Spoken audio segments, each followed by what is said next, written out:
지난 월요일이었죠. 저희 세상 보기 시간을 통해 수해 지역 수차를 위해 강릉을 방문한 여당 지도부가 강릉시의 거부로 동해시로 향했다는 이야기 전해드렸습니다. 이 문제가 일파만파 커지고 있는데요. 시민단체에서 강릉시를 비판하는 기자회견을 한 데 이어 여당 시의원들도 반발을 하고 나섰습니다. 강릉시 해명이 있었는데 납득할 수 있었을까요? 자세한 이야기 오늘 심층 인터뷰에서 들어봅니다. 강릉시의회 김복자 의원과 연결합니다. 안녕하십니까? 네, 안녕하십니까? 네, 먼저 사실 확인부터 해야 할 것 같아요. 여당 지도부가 강릉을 방문했던 지난 5일, 강릉의 수해 복구 현장이 정말 없었나요? 그럴 리가 있나요? 그 태풍이 왔던 그 10월 3일 저녁 6시 기준의 피해 현황 보고에 의하면 64대의 이재민이 발생했습니다. 그리고 그 상태에서는 107명이 귀가를 하지 못하고 있었고요. 그리고 8개의 도로가 유실되고 4,000명 덕신회를 포함한 4곳의 제방뚝이 무너지고 또 옥계 등의 산사태가 9곳에서 있었습니다.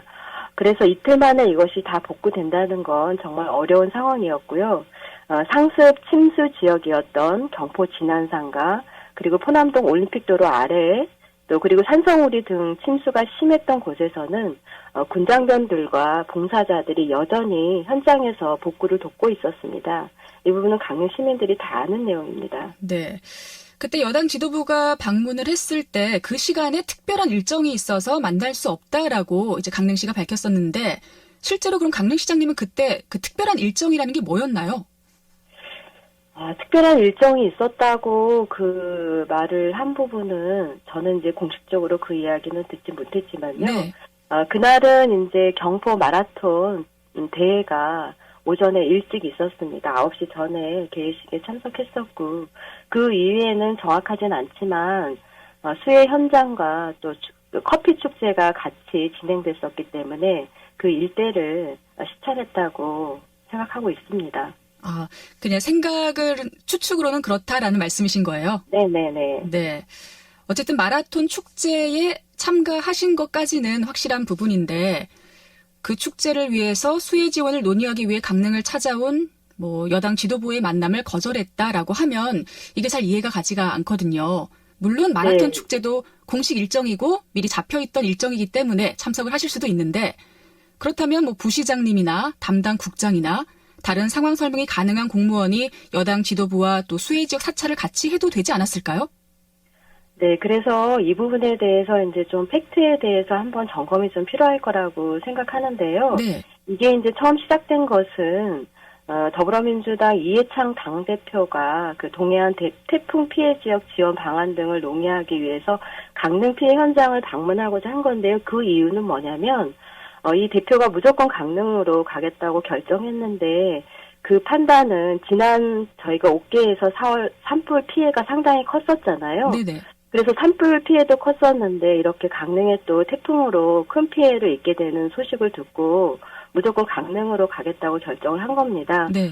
그래서 강원도 재난안전과에서 강릉시 부시장에게 연결을 했고 방문 일정을 요청해서 사실 그 당시에 당 대표실에서는 이미 보도자료에 강릉을 간다고 보도자료를 낸 상태였는데 강릉시의 답변이 저도 이제 정무비서관실을 통해서 직접 전화로 확인했지만 이게 어떻게 된 내용이라고 확인했을 때 수해 현장 수해 복구가 다 끝났기 때문에 마땅히 갈 곳이 없다라고 이제 강원도에게 답변을 보냈다는 거예요. 네. 그것이 당 비서실로 들어갔고 그렇다고 하면 이게 갈 곳이 없다라고 하는데 이걸 어디를 갈 수가 없는 상황이잖아요. 네. 그래서 인근의 동해시로 일정을 급하게 변경해서 그 일정을 수정한 거죠.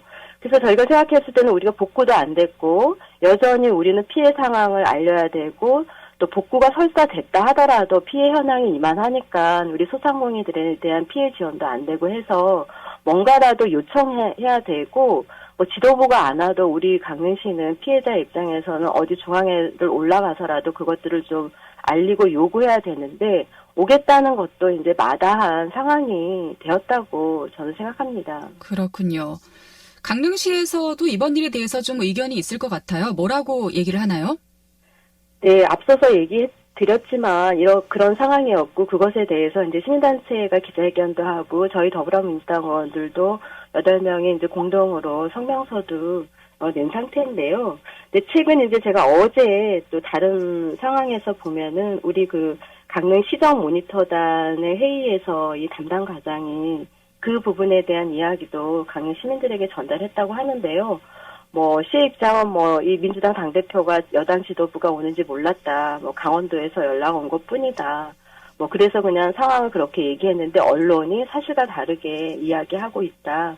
이렇게 얘기하고 있는데 그거는 지금 계속 지나치게 뭔가 방어만 하려고 하니까 사실은 최종 의사결정은 시장님이 하셨다고 생각합니다. 근데 그 상황에서 공무원들이 계속 방어만 하고 있고 명분도 없는 계속 거짓으로 이어가고 있는 것이 안타깝다고 봅니다. 네. 지금 이 상황을 보고서 김한근 강릉시장이 이제 야당인 자유한국당 소속이잖아요. 그래서 뭐 그렇죠. 정당이 다르기 때문에 여당 지도부의 방문을 거절한 것 아니냐라는 좀 의심 섞인 목소리도 있거든요.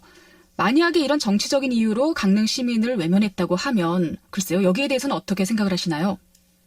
예, 저도 이제 비서실과 확인할 때 도대체 그렇다고 하면 이게 뭐 여야의 문제로 생각해야 되냐, 당파적인 문제로 생각해야 되냐, 그렇지 않냐. 정말 그래서는 안 되는데요. 정말 달리 판단할 수 있는 여지가 없었습니다. 복구가 안 됐는데 복구가 끝났다라고 한다라는 것은 오지 말라는 얘기밖에 안 되거든요. 그러면 그 이면에는 시장님이 시민의 어떤 그 안전과 그런 것들을 생각하기보다 어떤 개인의 정파적인 그런 위치나 그런 것들을 더 고려하지 않았나라는 정말 의심을 할 수밖에 없었고요. 그 부분은 너무 유치하다고 생각합니다. 왜냐하면 다른 지역에서도 예를 들어서 지난 1월 목포를 그 손혜원 의원 투기 문제가 있었을 때 나경원 한국당 지도부에 대해서 지도부가 목포를 방문했을 때도 목포시장이 민주당이었습니다. 그렇지만 공무원들이 다 현장 방문을 연결하고 에스코트 했거든요. 그런 부분에서는 이건 상당히 적절하지 않고 이렇게 행동하는 자치단체장은 거의 없지 않나 그렇게 생각합니다. 알겠습니다. 자, 오늘 심층 인터뷰 강릉시의회 김복자 의원과 이야기 나눴습니다. 고맙습니다. 감사합니다. 네, 10월 9일 수요일 라디오 동서남북 오늘 순서는 여기서 마치겠습니다. 함께해 주신 여러분 고맙습니다.